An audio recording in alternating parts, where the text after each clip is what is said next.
불교 공부가 상당히 어렵다고 하거든요. 불교 공부가 어려운 이유가 첫 번째 용어가 생소해서 그렇죠. 그죠? 아까 방금 말씀드렸듯이 삼법인, 사성제, 오늘 오온, 연기법 이런 거 배울 건데 다들 생소하시죠? 거기에 대해서 용어가. 또 불교 용어는 생소하기도 한데 거기에다가 한 단어가 가지고 있는 뜻도 여러 가지예요. 그냥 하나만 한 단어가 하나의 뜻만 가지고 있으면 좋은데 가령 오늘 배울 오온 중에 색수상 행식 거기에 행이나 식 같은 걸 이렇게 공부하다 보면 뜻이 너무 많습니다. 그래가지고 도대체 뭘 이야기하는 거야? 문맥에 따라서 또 달라지거든요. 의미가. 그러니까 공부하다 보면 되게 좀 자주 접해야 되고 또 다시 반복해서 복습해야 되고 하는 그런 어려움이 있습니다. 그걸 충분히 숙지하려면. 그리고 또 불교 공부하다 보면 어려운 이유가 지난 시간에 말씀드렸는데 현상학적이라서 그렇다는 거죠. 현상학적이라고 하는 거는 우리 의식에서 일어나는 일을 자꾸 기술하려고 하는 거거든요. 그 현상학이라는, 그러니까 불교가 우리는 현상학적이야 이렇게 표방한 게 아니고 불교를 연구하는 서양 학자들이 이제 20세기, 19세기, 20세기 때 연구를 하다 보니까 이건 정말 현상학하고 되게 유사하다라고 해서 현상학적이라고 하는 겁니다. 현상학이라는 거는 이제 후설이라는 학자가 만든 건데 의식을 연구하려고 만든 학문이에요. 그러니까 의식에서 뭐가 일어나는지를 아주 세밀하게 관찰하려고 하다 보니까 일일이 마음에서 일어나는 일을 다 적어 보거든요. 거기에서는 내가 상상한 것도 안 쳐주고 원래 우리가 과학에서 인정해주는 어떤 세계관도 쳐주지 않습니다. 그래서 현상학이라고 하는 거는 내 마음에서 그냥 계속 일어나는 거를 기술하는 것 뿐입니다. 그런데 불교가 그렇거든요. 그러니까 불교를 공부한다는 게 내 마음을 계속 들여다보고 그걸 관찰하고 그 다음에 써내려가는 또는 기록하는 연습을 자주 해야지 이제 불교가 익숙해지죠. 그래서 제가 오늘 불교 심리학이라고 루네 요한슨이라고 하는 학자가 1970년대 때 쓴 책이에요. 이 책의 1장에 뭐라고 적혀 있는가 하면 그거 한번 읽어 보겠습니다. 상당히 좋은 글이 있어서 이 현상학이라는 게 여러분들한테 와닿게, 더 잘 와닿게 이 책에서 설명을 잘 해주고 있습니다.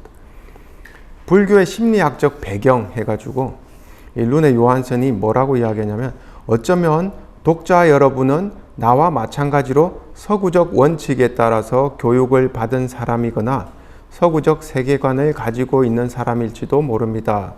그렇다면 그런 사람은 이 물리적 자연세계와 자기 자신의 주관적 경험을 분명히 구분해서 볼 겁니다. 서구적 사고방식을 가진 사람은 물리적 법칙의 지배를 받으며 주관적 경험과는 별개로 동떨어져 있는 세계에 물질적 실존을 확고히 믿습니다. 우리 서구적 교육을 받은 사람들이잖아요. 자연이 어릴 때부터 세계는 우리 바깥에 존재한다고 믿으면서 크게 될 수밖에 없거든요. 우리 사회, 자연 이런 거 배우다 보면 세상이 내 바깥에 있다고 다들 인식시키죠. 그 교육 자체가. 그죠? 자연도 배우다 보면 나와 상관없이 물리적 세계가 있구나. 사회를 배우면 나와 상관없이 제3자들의 세계가 내 바깥에 환경으로 이루어져 있구나 배운단 말이에요. 근데 불교에서는 그걸 다루지 않는다 하는 게 지금 이야기를 하고 있는 겁니다. 그는 자신의 지각이 불안정하며 지속적이지 않으리라는 걸 알고 있고 그것은 불명확하고 그릇된 개념 파악에 지나지 않으며 자기 마음대로 생각하는 것이라고 믿기 때문에 자기 마음에서 일어나는 세계는 믿지 않습니다. 오히려 바깥에 있는 물리적 세계만이 불변하는 진실이다라고 하는 그런 믿음이 우리한테는 자연스럽게 깔려 있다는 거죠. 근데 불교는 거꾸로 이야기합니다. 우리 마음에서 일어나는 게 정말 우리 세계고 바깥에 있는 세계는 알 수 없다라고 하는 게 불교거든요. 그래서 불교를 공부하려면 어렵습니다. 도대체 무슨 이야기 하는 거야? 이런 생각이 들어가지고. 근데 이 시각을 알고 나면은, 아, 불교에서 가르치는 거는 우리 마음에서 일어나는 걸 지금 어떤 현상이 일어나는가를 가르쳐 주는 거구나. 바깥에 실제 하는 게 뭔지 그거에 대해서는 어떤 의미에서는 엄밀하게 말해서 관심 없습니다. 관심 없는 이유는 알 수 없기 때문에 그렇습니다. 인간의 한계라고 봅니다. 불교에서는 우리 물질적 세계, 서양 철학자 칸트가 말한 물 자체라고 하는 거, 사람의 마음 바깥에 있는, 우리가 정말로 실제로 눈 바깥에 있는 어떤 물질 세계는 알 수가 없다라고 보거든요.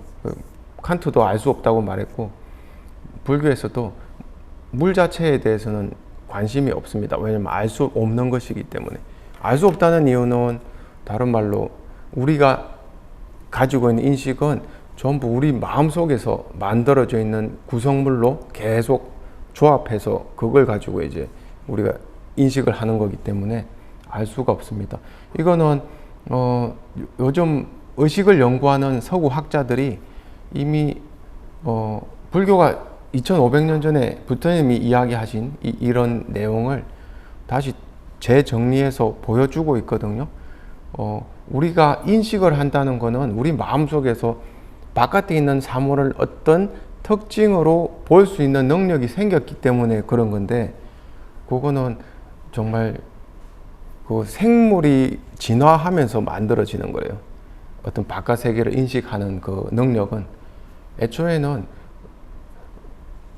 사실 우리 눈으로 그 세상을 보는 게 아니고, 정확하게 말하면 눈과 뇌 안에 있는 이미지가 만나서 세상을 알게 되는 거거든요.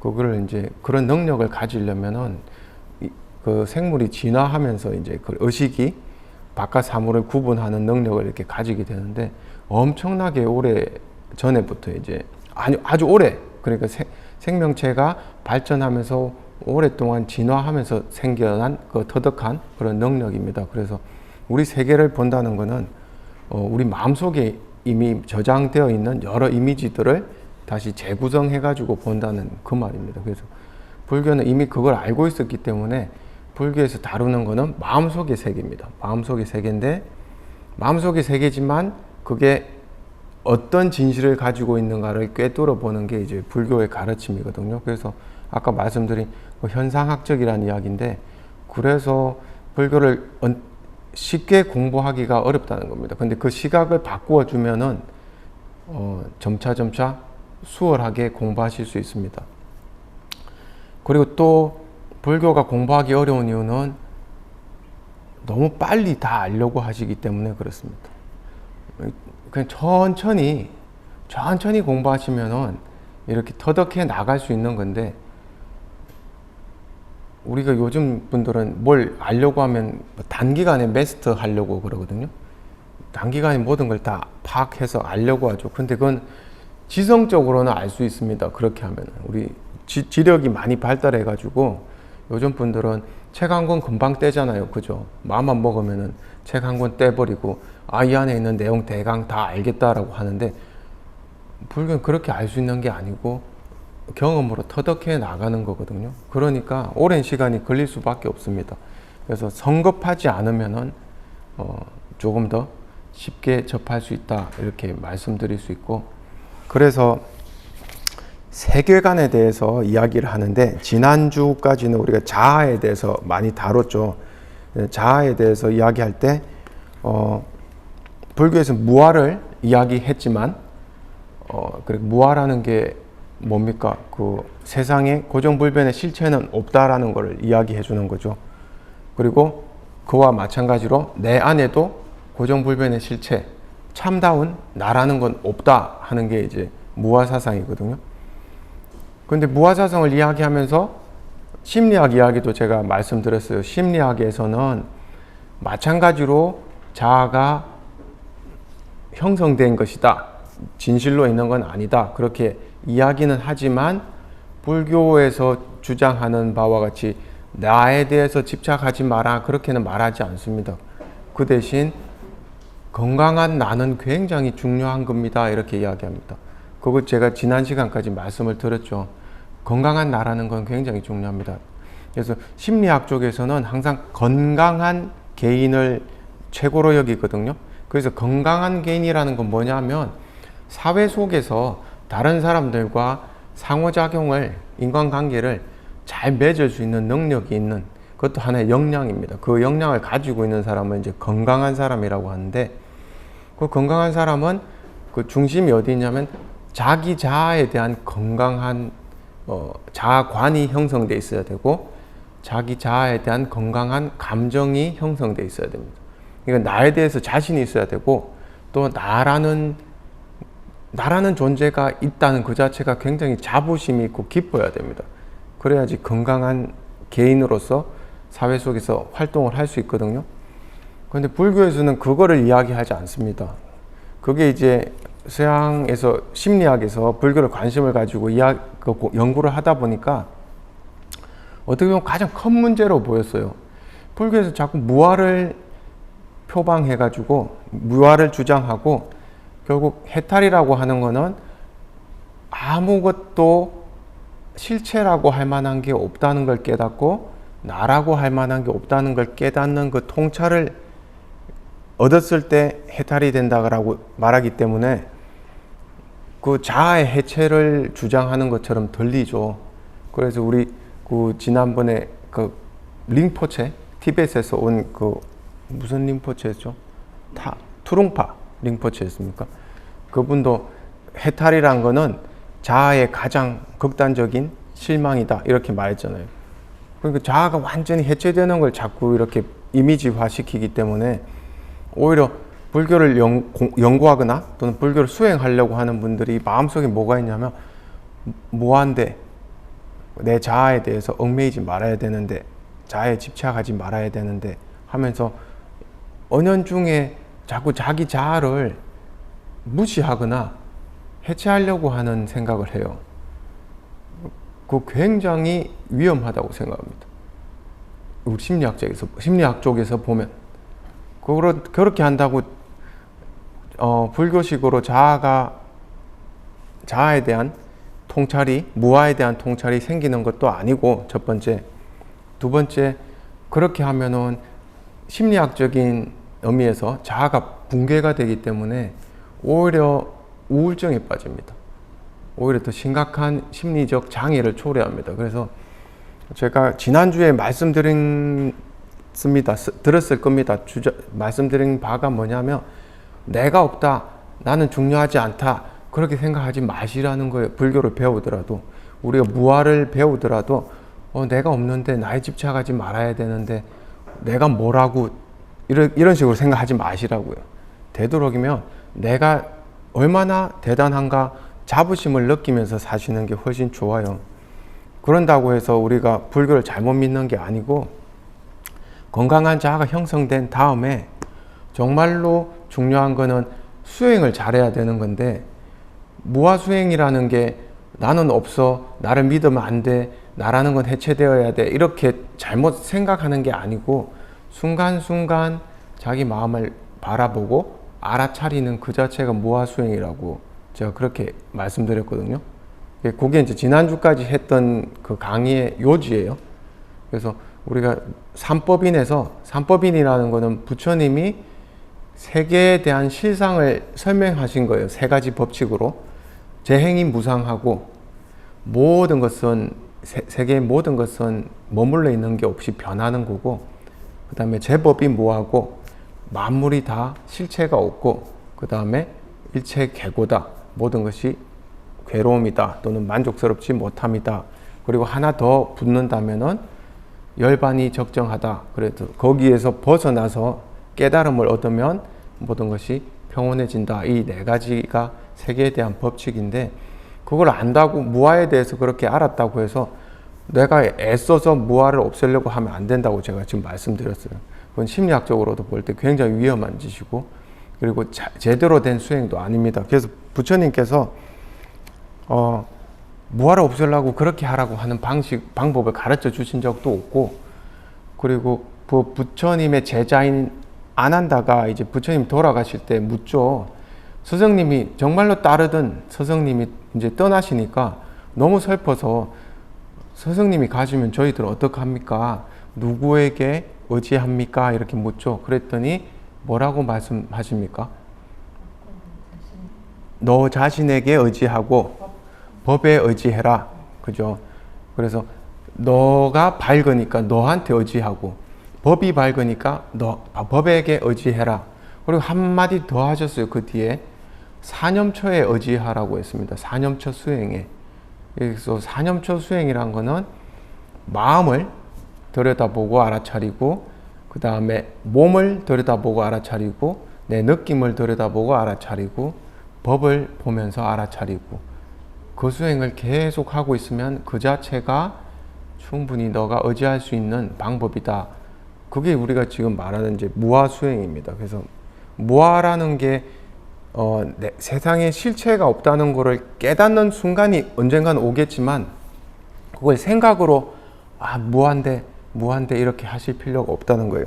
그래서 오늘은 우리 오온과 연기법인데 불교에서 말하는 세계관에 대해서 조금씩 더 책을 읽으면서 조금 더 알아보려고 합니다. 그래서 책에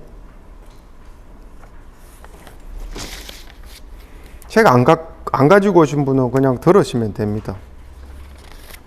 책 44페이지 보시면 마음과 심층 의식에 관한 불교적 모델 이렇게 나오거든요. 이게 오늘 배울 오온에 대한 이야기입니다. 그래서 하나씩 차근차근 이야기를 해보겠습니다. 44페이지 7번 마음과 심층 의식에 관한 불교적 모델. 불교의 심리학적 영역에 토대를 이루는 불교의 마음에 대해서 간략하게 정리하는 것이 매우 유용합니다. 붓다는 그것이 마음이든 의식이든 항상적인 실체의 존재를 부정합니다. 이게 이제 무아사상이라는 겁니다. 그게 마음이든 의식이든 바깥 세상이든 간에 영원히 계속되는 실체라는 건 없다라고 말씀하십니다.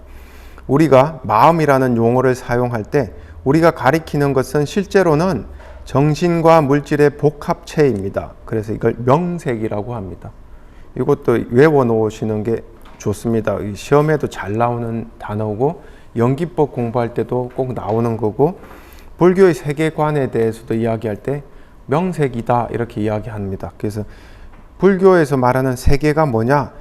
그건 정신과 물질의 복합체인 명색이야 이렇게 이야기합니다. 그래서 우리가 마음이 뭡니까? 이렇게 이야기하면 좀 유식하게 표현해서 그건 명색이야 이렇게 이야기할 수도 있습니다. 정신과 물질의 복합체야 이렇게. 그럼 여기서 정신은 뭐냐? 정신은 물질이 아닌 거지. 그럼 정신이 물질이 아닌데 그럼 뭘로 되어 있는데 이렇게 물으면 네 가지 무더기로 되어 있다 이렇게 부처님 말씀하셨거든요.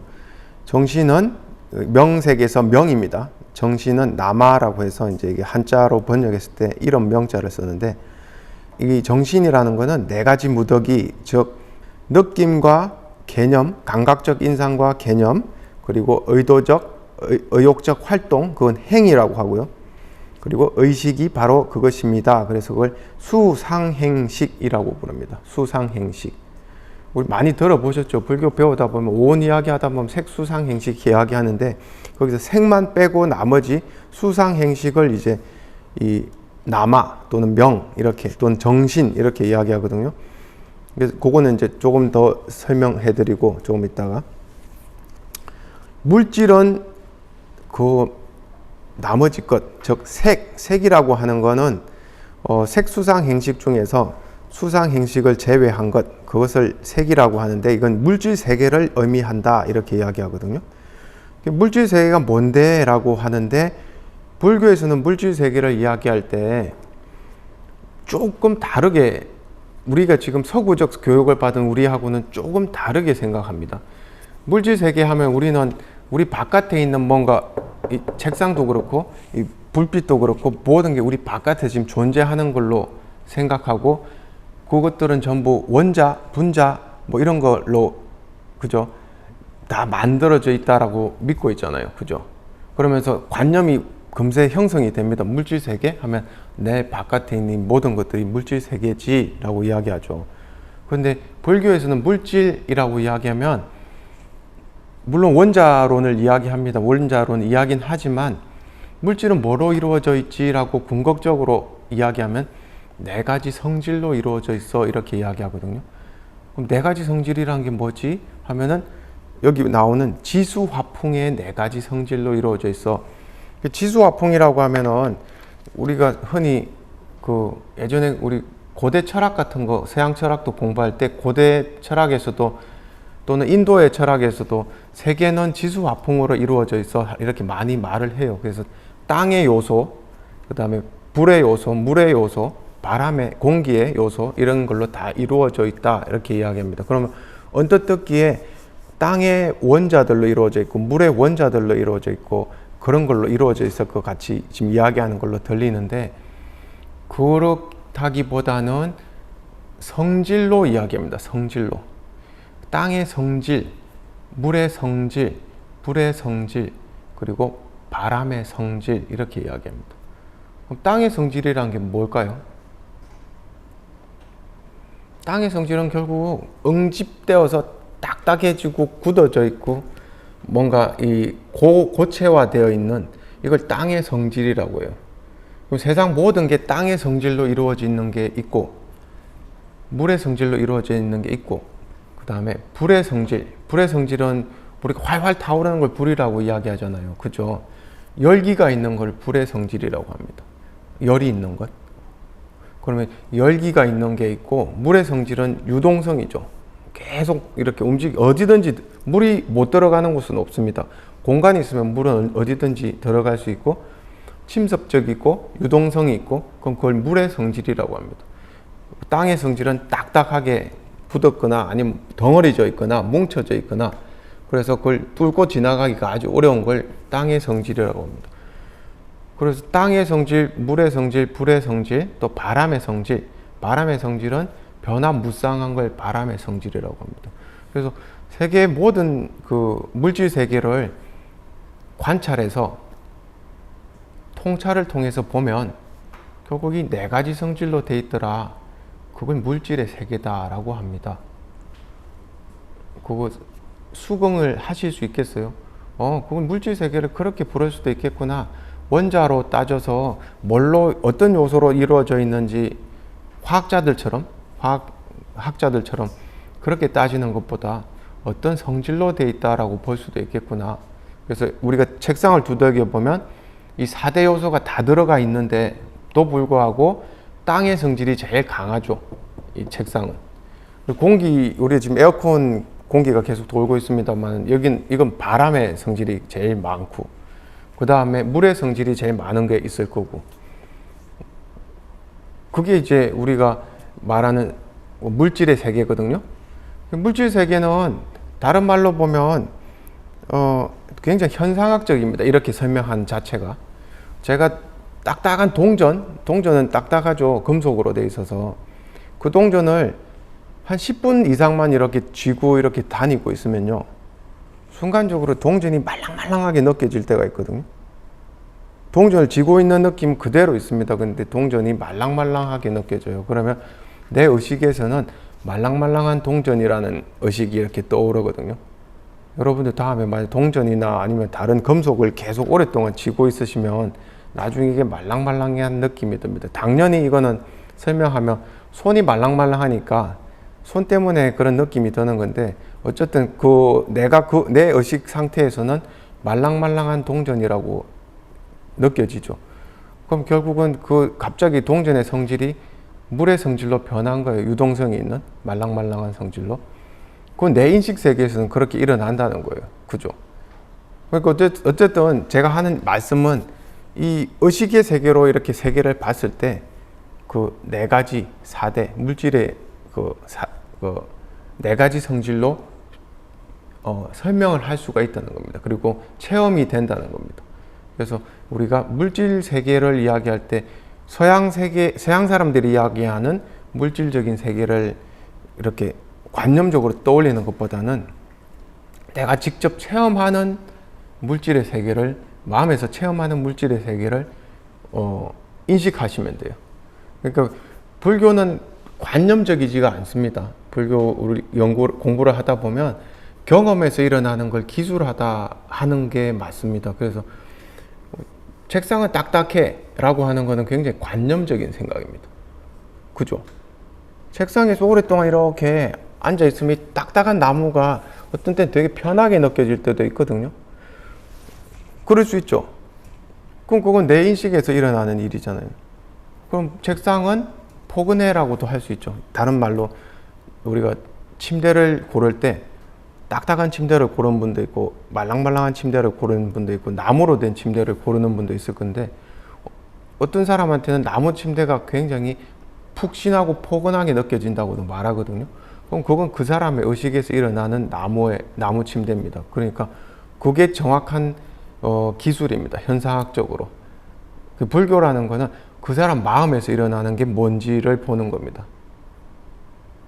그걸 왜 배우냐고요? 그러한 여러 가지 주관적으로 달라 보이는 의식 세계도 사실은 공통적인 성질이 있다는 거죠. 그 공통적인 성질을 통찰해 보면은 나중에 우리가 어떤 미망에 사로잡혀서 이런 식으로 세계를 바라보고 있었구나라는 걸 알게 된다는 거죠. 그게 이제 우리가 말하는 그 단계별로 올라가서 이제 깨달음이라는 건데 어쨌든 그런 식으로 이야기를 하기 때문에 물질 세계도 요소를 파악해가지고 뭘로 구성되어 있는지 구조적으로 파악하는 게 아니고 현상학적으로 파악합니다. 그래서 세계가 뭘로 이루어졌는가? 4대의 성질로 되어 있습니다. 이렇게 이야기합니다. 그래서 우리 교재 보면 그렇게 설명해 주고 있습니다. 여기도. 물질은 4가지 큰 요소를 가리킵니다. 딱딱함이란 게 이제 땅의 요소 해서 땅지자를 쓰죠. 그 다음 응집이라고 하는 거는 이제 아까 물의 요소입니다. 같이 모여서 유동성을 가지는 것. 그래서 그 다음에 열은 열기를 가지고 있는 것, 불의 요소입니다. 그래서 그리고 이것들로부터 나오는 물질적인 모양, 아주 유동적이고 변화무쌍한 것, 그걸 이제 바람의 모습해서 풍이라고 부릅니다. 바람의 성질. 결국 물질은 지수, 화풍 4가지 큰 요소를 가리킵니다. 정신과 물질은 결국은 우리 마음이라는 그 큰 바탕에서 하나의 복합체를 구성해서 마음은 몸에 서로 의존합니다. 의존적 발생의 법칙은 이게 이제 연기법이라고 하는 건데 역동적인 구성 방식을 가지는 구조적인 그림을 개략적으로 보여줍니다. 이 문장 안에 벌써 오늘 배울 오온과 연기법이 다 들어가 있습니다. 정신과 물질은 하나의 복합체를 구성하고 마음은 몸에 의지하고 몸은 마음에 의지합니다. 다른 말로 이야기하면 서로 의존하고 있기 때문에 분명한 경계선이 없습니다. 마음을 어디까지 마음이라고 하고 어디까지 몸이라고 합니까? 라고 묻는다면은 불교적인 사고방식으로 볼 때 둘을 분명하게 나눌 수가 없습니다. 서로 의지해 있기 때문에. 우리가 서로 의지해 있는 것은 사실 그 의지하는 그 양태가 무너지면은 그거 자체가 없어지는 거잖아요. 그래서 몸과 마음이 분리되어 있다라고 말할 수도 없고 분리되어 있는 2가지 구성물질이 서로 의존해서 이걸 만들어줍니다 라고도 말을 못합니다. 그냥 몸과 마음은 크게 대략적으로 어떤 명칭을 통해서 있다고 말할 뿐이지 어떤 게 정확하게 여기까지가 몸이고 여기까지가 마음이야 이렇게 말할 수가 없습니다. 그래서 이 둘은 서로 의존해 있습니다. 부처님이 이 말씀을 많이 하셨어요. 몸과 마음은 분리되어 있는 게 아니고 서로 의존해 있는 것이다. 그걸 제대로 알아야 된다라고 이야기했는데 우리 서양 철학을 공부하다 보면 데카르트 시대 때 보면 몸과 마음을 완전 이분화시키거든요. 그래서 정신을 더 우위에 두고 정신에서 나온 활동 가지고 몸이 꼭 마치 명령을 받은 기계처럼 이렇게 움직인다는 그런 사고방식을 하는데 이제는 그런 구분이 없습니다. 서양 철학에서도. 몸과 마음은 구분될 수가 없습니다. 어쨌든 그런 이야기를 합니다. 거기에 연기되어 있다는 이야기입니다. 그걸 다른 말로 의존적 발생의 법칙이다 이렇게 이야기하고요. 역동적인 구성을 방식을 가지는 구조적인 그림이 이제 그렇게 그려진다. 이러한 설명에 의해서 마음 현상은 역동적으로 조건화된다는 측면에서 감각 기능은 접촉의 조건이 되고 접촉은 느낌의 조건이 되고 느낌은 갈애의 조건이 되고 갈애는 집착의 조건이 된다. 이건 지금 연기법을 이야기해 주고 있습니다. 연기법이란 건 상호 의존해 있다. 이 말이 이제 연기법의 그 핵심적인 단어인데 그거를 이제 마음 현상으로 풀어서 보면 어떻게 우리 마음이 이루어집니까? 시간적 추이로 볼 때 먼저 감각 기관이 바깥 대상을 접촉하죠. 그걸 촉이라고 하거든요. 우리가 눈으로 뭔가를 본다는 거는 눈이라는 이 안구, 이 감각 기관이죠. 감각 기관이 바깥 망물질의 색을 만나서 그 만났을 때 일어난 정보가 우리 망막에 닿아서 망막에서 그 이미지를 뇌가 파악을 해가지고 원래 알고 있던 이미지하고 부합되는지 한번 보고 알고 있던 게 맞으면은 그때부터 내가 지금 카메라를 보는구나, 누구를 보는구나 이런 식으로 파악을 한다는 거죠. 그런 전체적인 과정이 일어나는데 그걸 여기서 말하는 감각 기능, 그걸 육입이라고 하거든요. 육입이라고 하는 이유가 색수상행식, 이건 오원이고 잠깐만요. 색, 성, 향, 미, 촉, 법 이렇게 해서 6가지 종류가 있다고 하는 거예요. 우리가 가질 수 있는 정보는 색, 성, 향, 미, 촉, 법 6개. 그러니까 눈으로 보는 걸 색이라고, 그 다음에 소리를 듣는 거죠. 귀로 듣는 걸 소리, 그 다음에 코로 맡는 정보를 냄새, 그 다음에 혀로 아는 거를 맛으로 맛이라고 하죠. 그 다음에 촉감, 우리가 피부로 알 수 있는 게 촉이고, 그 다음에 생각이라고 하는 그 의건이라고도 부릅니다. 우리 의건은 드러나지는 않죠. 바깥에 눈, 코, 입, 귀처럼 이렇게 드러나지는 않은데 어쨌든 생각을 감지할 수 있는 기관 해서 의건이라고 하는데 일종의 우리 중추신경과 뇌를 의건이라고 할 수 있겠죠. 그래서 그런 감각 기관을 육입이라고 부릅니다. 여기서. 그래서 육입이 바깥에 있는 정보와 만나게 되면 바깥에 있는 사물들, 우리는 알 수 없지만 어떤 정보를 바깥에서 얻죠. 그럼 그 바깥에 있는 물질 세계와 만나서 접촉이 됐을 때 여기 접촉이라고 해서 촉이라는 글자 쓰죠. 접촉의 조건이 된다. 그리고 접촉이 일어나면 그 이후에 느낌이 일어납니다. 어떤 느낌이 일어납니까? 우리가 바깥에서 어떤 정보가 들어오거나 마음속에서 어떤 생각이 일어났을 때 느낌이 일어나는데 3가지 느낌이 있다고 했어요. 어떤 느낌이 있다고 했습니까? 즐거운 느낌, 괴로운 느낌, 즐겁지도 괴롭지도 않은 느낌, 이 3가지 느낌이 항상 일어나거든요. 항상 그래요. 우리는 즐겁거나 다른 이야기를 하면 우리는 지금 깨어있는 동안에 계속 즐겁거나 즐겁지 않거나 즐겁지도 괴롭지도 않거나 이 3가지 중에 하나의 느낌을 가지면서 계속 이렇게 지나가고 있습니다. 우리 의식은. 근데 우리가 그걸 애써서 감지를 안 할 뿐이죠. 애써서 감지를 안 하니까 모르는 겁니다. 모르는 상태에서 그냥 기분이 별로 좋지 않은데 그 정도만, 오늘은 기분이 상당히 좋은데 그 정도만 캐치할 뿐이지 사실은 내 느낌이 어떻게 계속 변화하고 있는지를 못 알아차리고 있는 거죠. 무의식적입니다. 무의식적으로 어쨌든 느낌을 알아차리지 못하고 있습니다. 근데 뭐가 여기 보면 접촉이 느낌의 조건이 된다라고 하는 거는 촉에 의해서 이제 느낌이 일어난다는 거죠. 촉이라는 거는 감각기관이 감각 대상을 만났을 때 우리 안에 이제 드디어 인식이 일어났다는 겁니다. 그러면 느낌은 또 갈애의 조건이 되고, 여기서 갈애라고 하는 거는 강한 감정인데 뭔가를 굉장히 좋아하거나 굉장히 싫어하는 것, 그걸 갈애라고 합니다. 그러니까 좋아하는 것만 갈애라고 하지 않습니다. 갈애는 이제 우리 중독 심리학에서는 뭐라고 이야기하냐면 갈망이라고 하거든요. 갈망이 일어나면, 보통 우리가 갈망이 일어나면 중독 심리학에서는 그 중독자들은 더 이상 참지를 못합니다. 이걸 해소하지 않으면은 그 사람한테는 세상이 다 무너지는 거예요.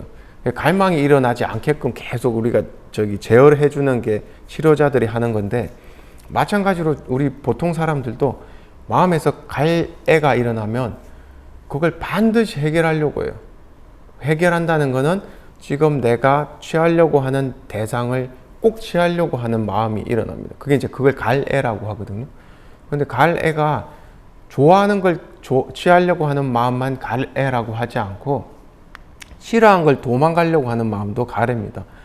내가 정말 싫은 사람을 만났는데 한순간도 같이 있지를 못하겠어요. 그것도 내한테는 갈애가 일어난 거예요.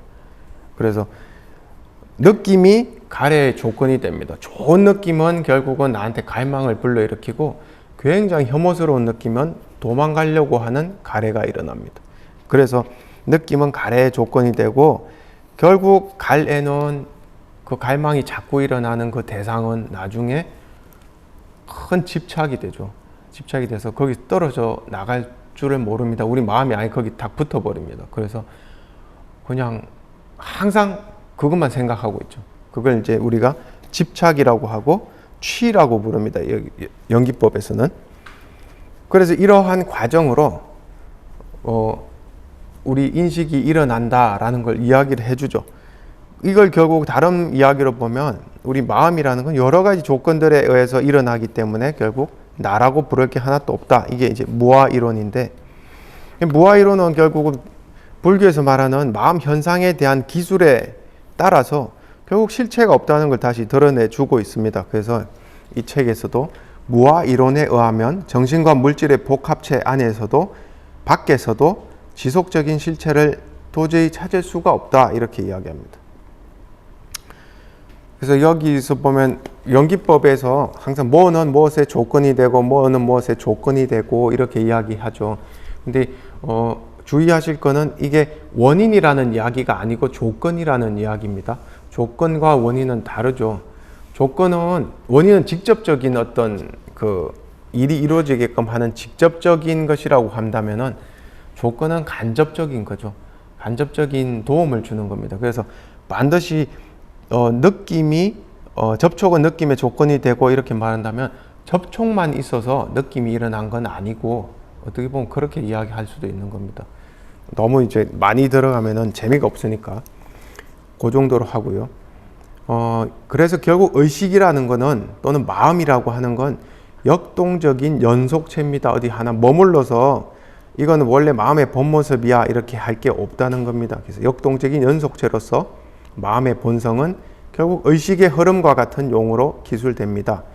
마음의 본성은 의식의 흐름처럼 계속 흘러가는 유동적인, 역동적인 것이지, 우리가 마음의 본자리로 돌아가서 마음의 원래 모습을 찾을 수 있어 라고는 그렇게 이야기한다는 것은 어떻게 보면 마음에 대해서 제대로 기술한 게 아니다, 이 말입니다.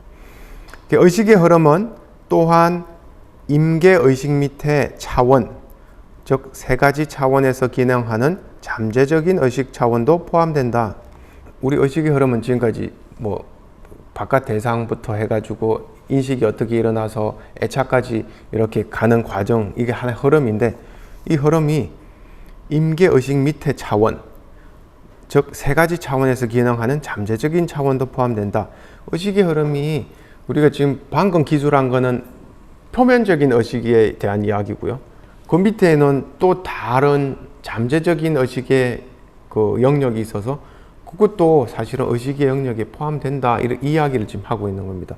그래서 우리가 불교에서 식이라는 글자를 이야기할 때 식이 뭐지 하면 굉장히 많은, 굉장은 아니지만 많은 뜻을 가지고 있거든요. 다의어예요. 다의 뜻을 여러 가지로 가지고 있는. 의식이라고 하는 이 지금 우리가 말하는 표면적인 의식도 식이고, 또 식 하면은 잠재적인 의식, 우리가 무의식 지난번에 이야기했습니다. 프로이드의 무의식, 융의 무의식 이야기했는데 표면적으로는 알 수 없는, 우리가 감지할 수 없는 마음 밑에서 흐르고 있는 어떤 의식의 영역, 그것도 포함된다. 지금 이 이야기를 하고 있고요. 또 이렇게 이야기하면 윤회할 때 몸이 수명이 다해서 이제 몸이 죽었습니다. 그때 식은 거기서 나와서 다시 몸을 받아서 윤회가 계속 이어진다라고 할 때도 그것도 식입니다. 윤회의 어떻게 보면 주체라고 하는 것도 식이라고 이야기합니다. 식은 여러 가지 뜻이 아예 초기 불교에서도 비냐나라고 하거든요. 위냐나라고 하죠. 위냐나라고 하는데 그걸 이야기할 때 식은 여러 가지 뜻을 가지고 있습니다. 그래서 학자들이 결국 공부한다는 것은 경전을 가지고 이때 식은 뭘 의미하며 또 이 구절에서의 식은 뭘 의미하며 그런 것 공부하는 게 이제 불교 학자들이 하는 일이었어요. 그래서 이런 걸 이제 임계 의식 밑에 차원, 그러니까 우리 의식 가장 밑바탕 표면 의식의 경계에서 그 밑에 차원을 보면 결국 세 가지 차원에서 기능하는 잠재적인 차원도 있다. 충동적인 차원, 그리고 사고 과정의 차원, 그리고 잠재적인 경향성의 차원. 이렇게 우리가 사실은 우리 의식 세계를 이렇게 관찰을 해보면 인간적인 모습만 가지고 있는 게 아니거든요. 동물적인 모습도 있죠. 우리 의식 세계는 동물적인 충동으로도 이루어져 있고 또 어떤 때는 인간의 그 차원을 더 넘어서서 아주 영적인 투명하고 청정한 어떤 차원의 의식도 있습니다. 그러니까 지난번에 우리 아사지올리 공부할 때처럼 위에 있는 상위 의식이 있고 하부 구조가 있는데 하부 구조는 대부분 동물적인 충동 또는 우리가 무의식적으로 만들어진 여러 가지 본능들 이런 걸로 이루어져 있어요. 그리고 중간 의식이라고 하는 거는 우리가 태어나서 여러 가지 행동들을 하면서 우리가 가지고 있는 습관들 그런 걸로 이루어져 있고 상부 의식으로 가면 아주 맑은 영혼으로 기술할 수 있는, 물론 영혼이 있다는 건 아니지만 아주 맑은 청정한 차원의 의식이 있습니다. 그런 거를 지금 이야기를 하고 있습니다. 그래서 여러 가지 차원의 잠재적인 차원이 이 밑에 있다. 그건 동기와도 관련됩니다. 라고 이야기합니다. 그래서 상과 의식은 인지적인 활동을 대표하고 느낌은 정동적이고 정서적인 영역의 근원을 대표하고 행은 의도적이고 의욕적인 영역을 대표한다. 수상행식 이게 다 항상 같이 움직이고 있습니다. 그러면 색은 어디 있어요? 라고 물어보면 색은 상수행식 이 안에 다 같이 또 버무려져 있습니다. 결국은 우리가 의식이 흐른다라고 하는 것은 색수상행식이 계속 일어났다 사라지고 하는 그 연속이다 이렇게 이야기합니다. 그게 이제 마음의 모습이고 마음이 우리 세계고 그렇습니다. 그래서 그게 마음과 바깥 세상이 별개가 분리된 것도 아니고 마음과 오온이 떨어진 것도 아니고 내가 누구냐 물으면 그건 바로 당신은 오온이다 이렇게 이야기할 수도 있고 당신의 세계가 뭐냐 물어도 그것은 오온으로 이루어져 있다. 그게 다 지금 불교에서 하는 이야기입니다. 느낌은 지금 일어나는 게 대부분의 느낌들이고요. 감정은 일어난 느낌에 대한 해석입니다. 그래서 방금 기억과 관련돼 있다 말씀하신 말도 맞습니다. 예전에 내가 했던 경험과 지금 나한테 일어난 느낌이 연합이 되면 감정이 일어납니다. 그래서 감정은 2차적이다라는 것은 느낌에 대한 두려움, 느낌에 대한 즐거움, 아니면은 느낌에 대한 애착, 느낌에 대한 사랑, 느낌에 대한 분노 이런 것들이 다 감정들이죠. 감정을 이렇게 다르게 이야기해 볼게요. 즐거운 게 감정이고 기쁨이 감정이고 행복감 감정이고 그 다음에 분노가 감정이고 두려운 게 감정이고 슬픈 게 감정이고 질투가 감정이고 이렇게 막 나가다 보면 감정이 끝이 없거든요. 종류가 굉장히 많아요. 감정은 종류가.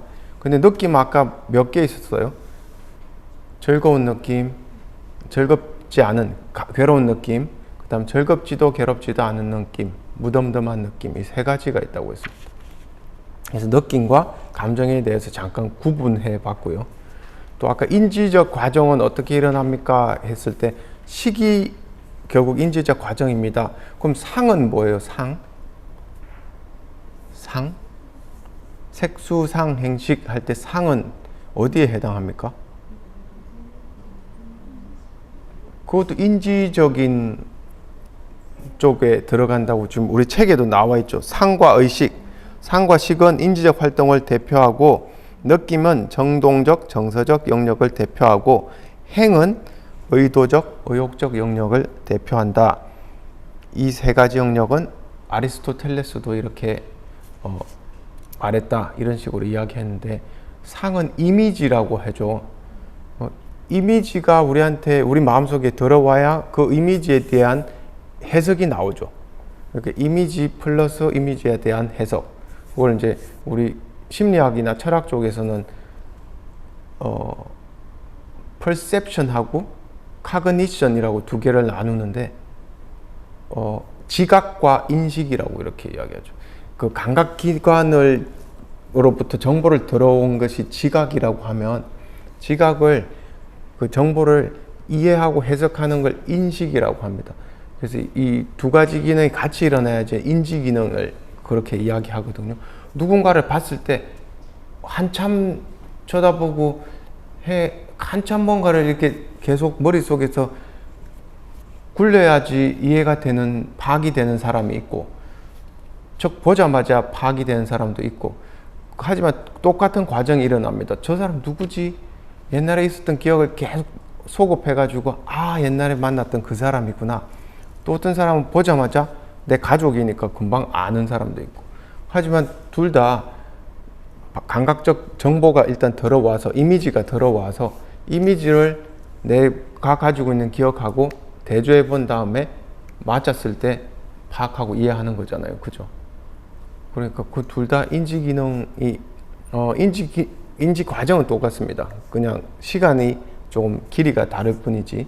어쨌든 인지 과정이다. 인지적인 여기 뭐라고 하죠? 인지적 활동을 이야기하면 상과 식이 인지적 활동을 대표한다. 이렇게 이야기할 수 있습니다.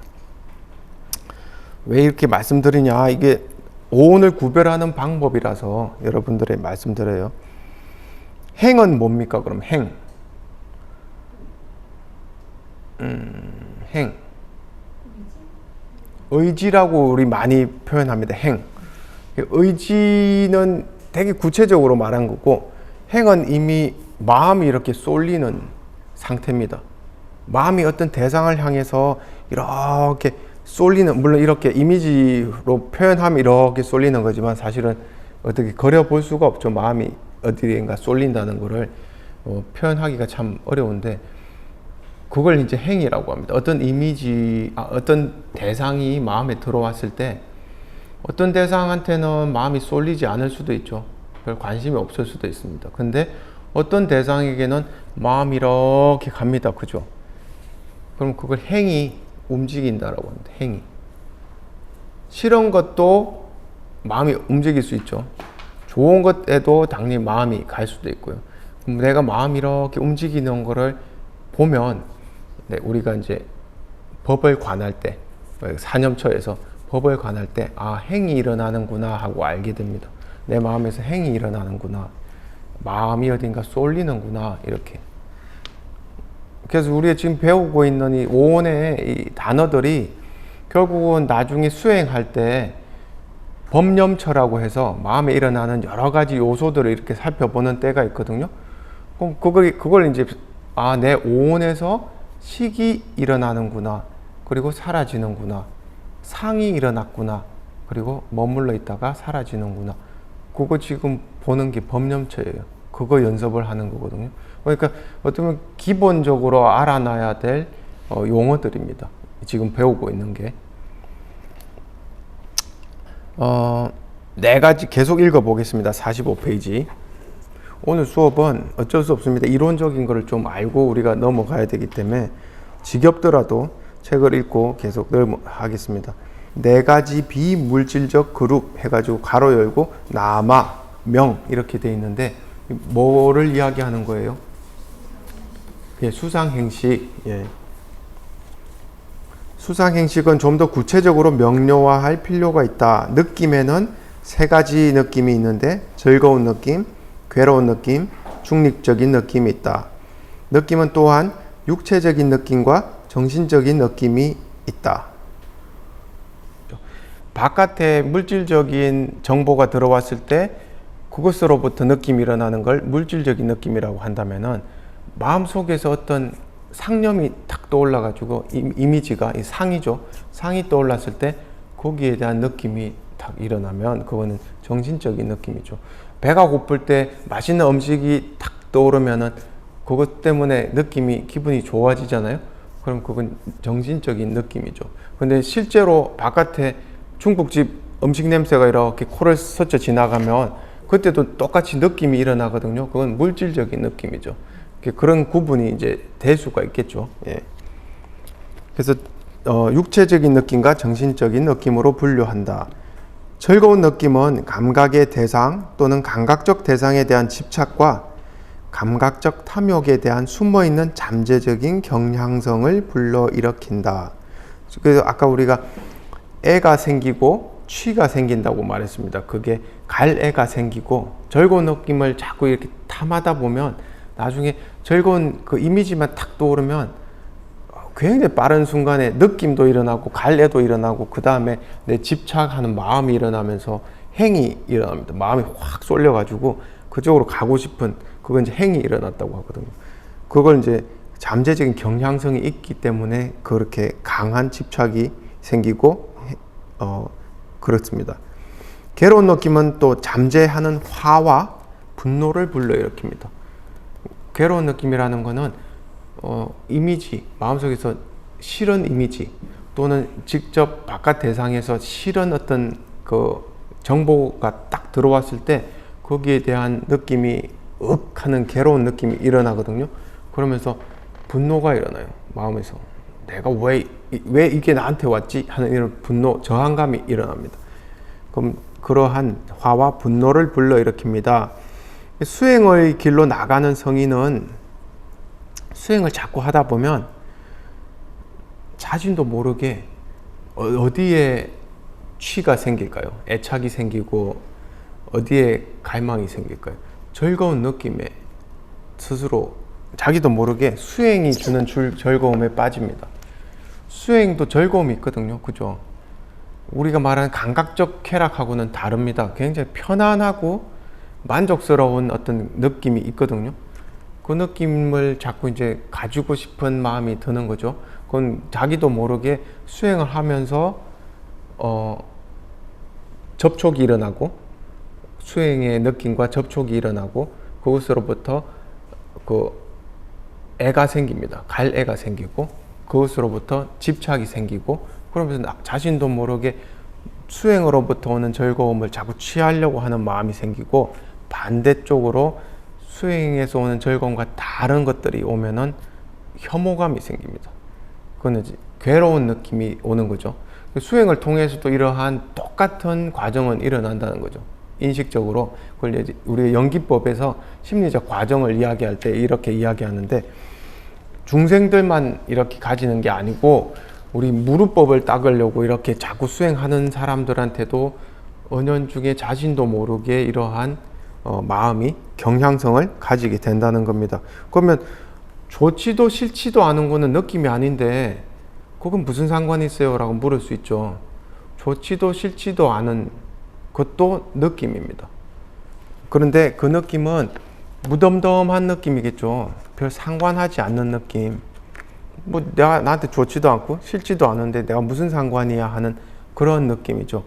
그것도 일종의 무지에서 나오는 느낌입니다. 그래서 이것도 우리가 수행하거나 깨달은 자가 가지는 느낌이 아니고 미혹한 자들이 가지는 느낌 중에 하나가 좋지도 싫지도 않은 무덤덤한 느낌입니다. 전혀 그 호기심도 없습니다. 그 대상에 대해서는. 그것도 일종의 중립적인 느낌이 관여하는 무지의 경향성을 제거해야 된다.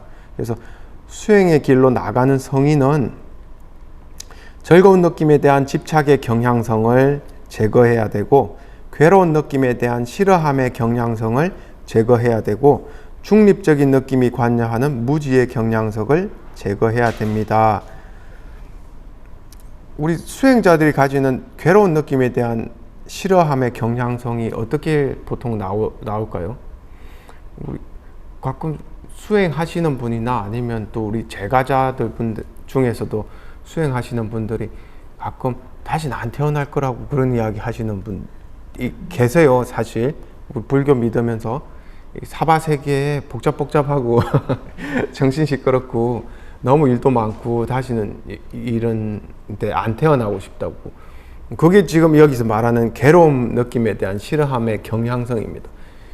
이분은 수행을 하다 보니까 수행에 주는 청정한 마음 상태를 되게 좋아하고, 반면에 어떻게 보면 막 욕망이 싹 텄을 때 생기는 그 끈끈한, 그리고 뭐 집착이 자꾸 생기고 일이 막 연관되어서 일어나고 복잡해지고 하는 그런 마음의 상태를 싫어하게 되거든요. 그러면서 이게 싫어함에 대한 경향성이죠.